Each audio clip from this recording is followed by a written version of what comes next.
Troy, I wanted to start just quickly with a non-fantasy football question. What are the biggest differences to you around the Broncos this offseason under head coach Sean Payton? Especially compared to how things were under Nathaniel Hackett this time last year. Well, I think the easiest way to explain it is that last year was Sesame Street. This year is Compete Street. All right. There's actually a sign that says Compete Street that Sean Payton had installed in the sidewalk as you walk out of the locker room. Last year was chaotic. Listen, Hackett had a caffeinated personality. We wanted the offense, the young, youthful energy, everything about it. He was over his skis, and he had a very underwhelming coaching staff outside of Coach Evero on the defensive side and a couple other guys. They just were over their skis and swimming from jump. Russell Wilson had too much power. Pretty much anything that could have gone wrong did. It was a complete tire fire.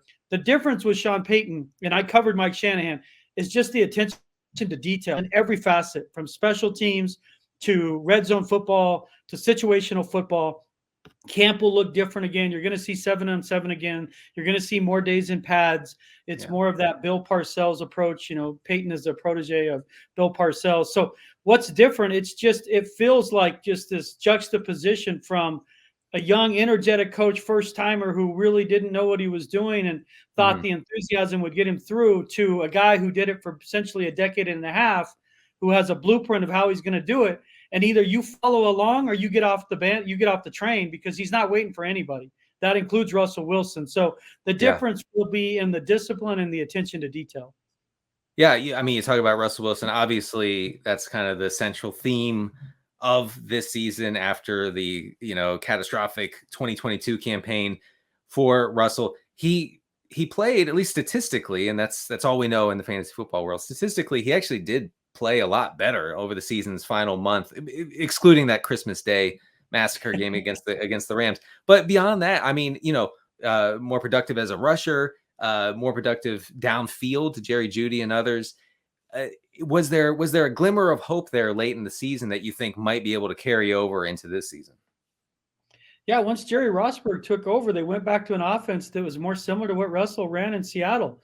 Run-based offense, used the run to establish RPO, play action, bootlegs, deeper drop in the pocket so he can see downfield better. It was basically the Russell I had seen for a decade with the Seahawks. Frankly, those first 15 games or so, for much of it, they were running three wide, shotgun offense with backup offensive linemen, backup receivers.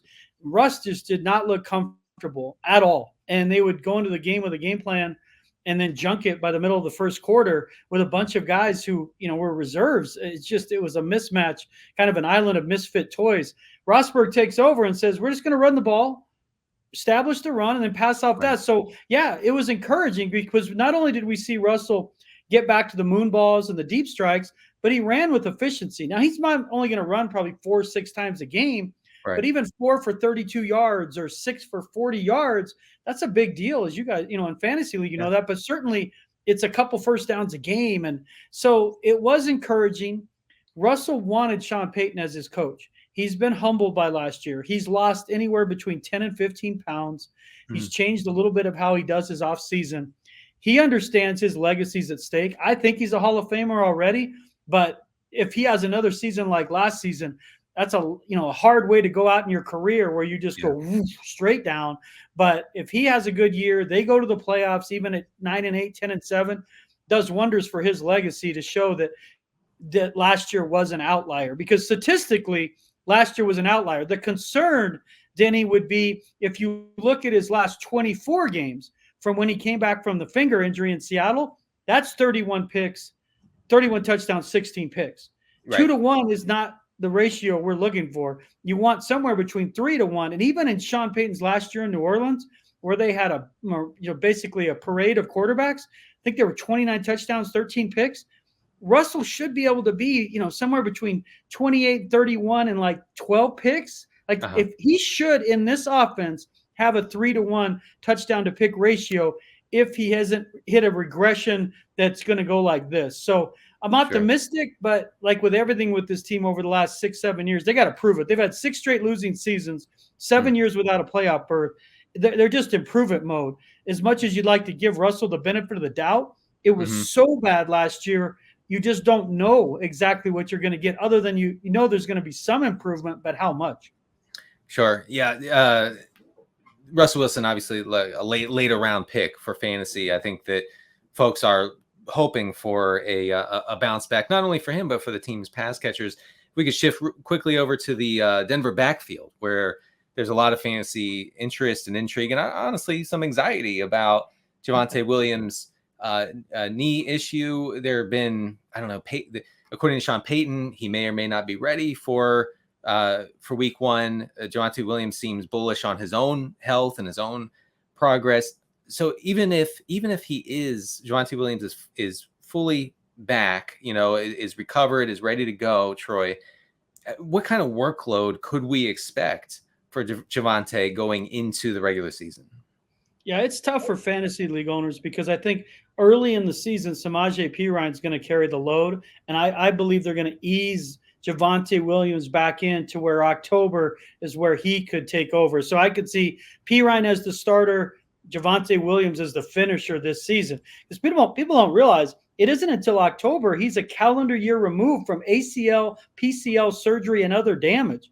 And the history of running backs over the last decade who've had ACL surgery, that first year back, as fantasy league owners know, is not typically kind. You're looking at Jamal Charles, Adrian Peterson, maybe Dalvin Cook. I mean, it's a small number who've come back and had the level of performance or better. Usually that first year back's a bit of a grind. But I talked to Javonte a couple of weeks ago. He promised, when I come back, he's going to be that Batman running style, boom, pow, bang. Like he just runs with violent intentions. And he says that's the only way he knows.